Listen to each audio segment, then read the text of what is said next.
विश्वजित कदम आपल्या सोबत आहे. अधिवेशन सुरू झालेलं आहे. सर, कशा पद्धतीनं विरोधक म्हणून आपली बाजू मांडणार आहात? कोणकोणत्या मुद्द्यावर सरकारला घेण्याची तयारी?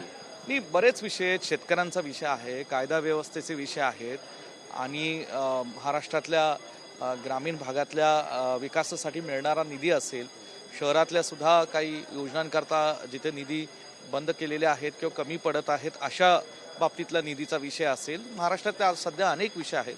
सातत्याने महाविकास आघाडीचे सर्वच आमदार या प्रत्येक विषयावर आपली भूमिका महाराष्ट्राच्या जनतेचा आवाज उठवून मांडण्याचा प्रयत्न करत आहेत.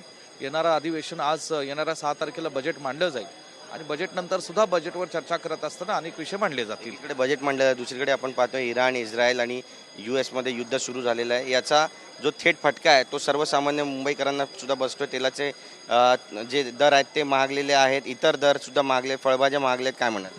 नाही, बघा, इराण आणि अमेरिकेचं जे युद्ध चालू आहे त्या युद्धाचा कुठे ना कुठे जागतिक अर्थव्यवस्थेवर आणि नकळत भारतीय अर्थव्यवस्थेवरही कदाचित येणाऱ्या दिवसात त्याचा फटका बसू शकतो.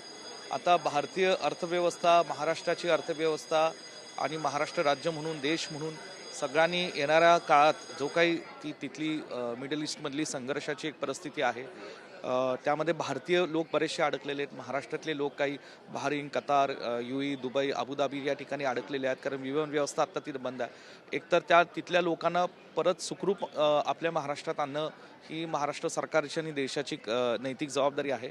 ही जबाबदारी पार पडत असताना त्या युद्धामुळे कुठेतरी अर्थव्यवस्थेला धक्का लागू नये आणि धक्का लागत असताना त्याला काय जी का पूर्वनियोजित तयारी करायला हवी ती राज्य आणि देश सरकारने करायला पाहिजे. तेल लोक जास्त विकत घेत आहेत, पेट्रोल पंपवर गर्दी झालेली आहे, ॲडव्हान्समध्ये पेट्रोल भरून ठेवलं जात आहे. एकंदरीतच परिस्थिती चिघळते असं चित्र दिसतंय. भीती असतेच ना, कारण इराणने आता तो स्टेट ऑफ हॉर्मोझ जो आहे तो बंद करण्याचा निर्णय घेतलेला आहे. जवळजवळ जगातला 25% तेल साठा हा तिथनं हा जगाला दिला जातो आणि म्हणून त्या ठिकाणी कुठेतरी लोकांमध्ये काळजी, भीती असेल. मला वाटतं राज्य सरकारने सुद्धा निवेदन जाहीर करायला पाहिजे, केंद्र सरकारने करायला पाहिजे की आत्ता तुर्तता असं काही भीतीचं आणि काळजीचं वातावरण नाही. लोकांनी उगाच काही तेलाचा साठा करू नये.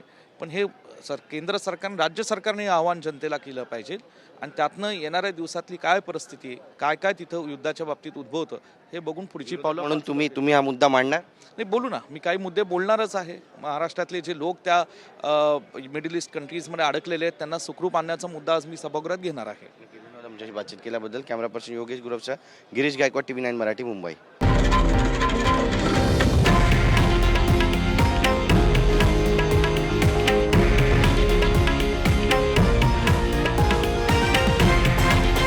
हे आहे देशातील नंबर 1 न्यूज नेटवर्क आणि आपण पाहत आहात TV9 मराठी, एकमेव.